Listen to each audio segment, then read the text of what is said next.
Welcome to the Minnesota State Retirement System Pre-Retirement Seminar. My name is David and I'll be your narrator today. This section of the seminar is the Healthcare Savings Plan. For many people approaching retirement, the reality of paying for health care in retirement is significant. In these two examples, an employee retiring at age 66 might need around $136,000 to pay for their health care until age 90.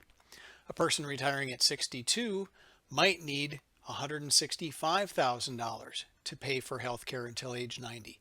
And if that person is paying for not only themselves, but also the cost of retiree and spouse insurance, the costs are going to be greater. Please note that these totals are based on 2017 premium rates for the State of Minnesota Employee Group Insurance Plan, or CGIP. If your insurance is through another carrier or through a different employer, you will have different rates.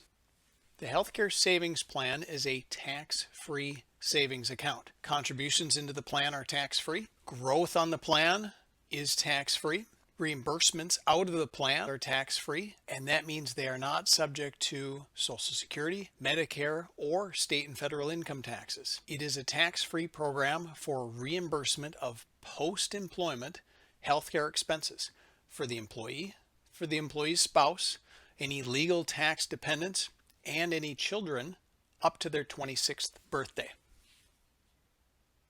We'll take a look at the significance of tax-free. In this example, if there were a cash payout, for example, severance pay at retirement, that severance payment would be subject to federal income tax, state income tax, and perhaps FICA tax, both Social Security and Medicare, leaving a net cash payment of just over $6,000. In this example, if that lump sum payment were to be made into the healthcare savings plan, the entire $10,000 is made. Now, this is an example based on a hypothetical situation, and your payout may be more or less depending on your contract. But for this person, that savings of almost $4,000 is money that they can use to be reimbursed for medical expenses that occur once they've retired. To be eligible to participate in the healthcare savings plan, a person must have that participation outlined in a contract. For example, a union contract or a personnel policy. So, for example, severance pay at retirement must be stipulated in the contract. Participation cannot be optional. Contributions into the healthcare savings plan must be a mandatory contribution outlined in a contract. Initially, when a healthcare savings plan account is set up, contributions are made into the default investment, the money market fund. The money market fund seeks to maintain the value of a participant's original investment. It seeks to earn interest that is competitive with short-term interest rates. Participants in the healthcare savings plan may choose from a variety of investment options, shown here from higher risk or higher potential reward to lower risk or lower potential reward. An investor should choose an appropriate mix, a diversified mix based on their risk tolerance and their timeline before they might be using the funds. Participants are welcome to change their investments when appropriate.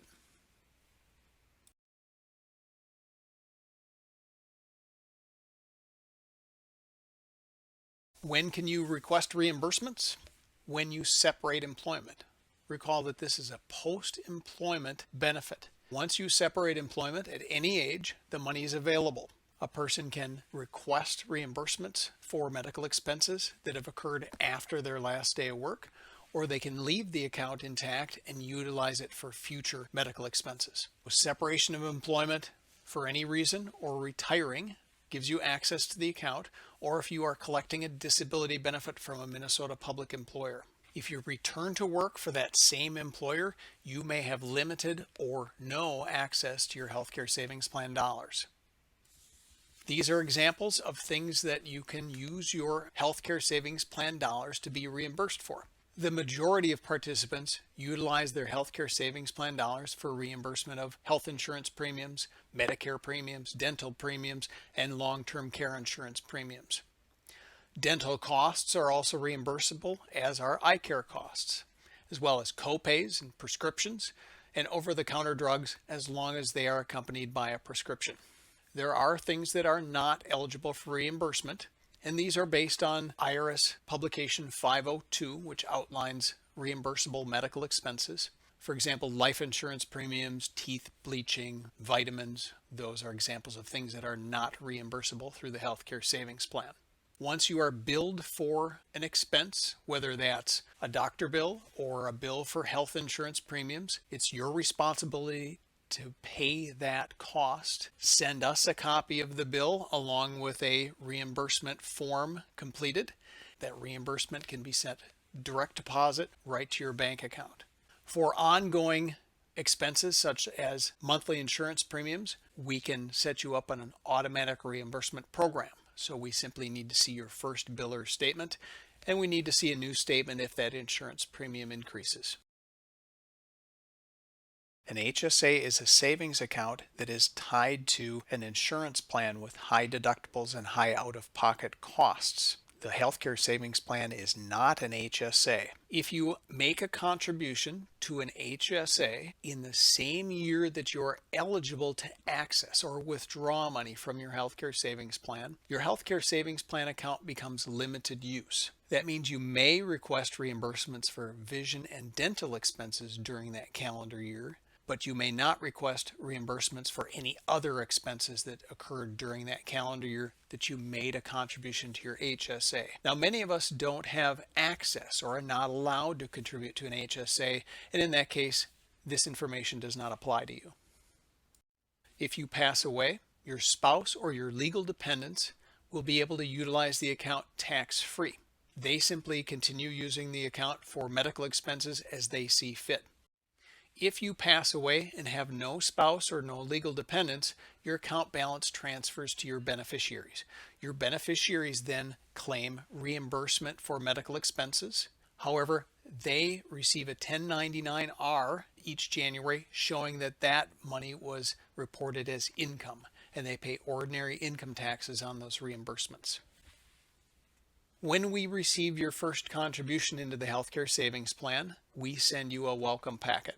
That packet has paperwork, investment options, and is a trigger to let you know that you can make choices on your investment options. We also send you a welcome packet after your termination date is entered by your employer and they remit your severance pay. This lets us know that you are now eligible to be reimbursed for medical expenses that have occurred after your last day of work. Actions you take now include reviewing your investment options if you already have money in the healthcare savings plan. And remember that this is for post-employment health expenses only. You also are not able to claim reimbursements for medical expenses from the healthcare savings plan that you are reporting on your federal or state income tax return as a tax deduction. Please contact MSRS if you have additional questions.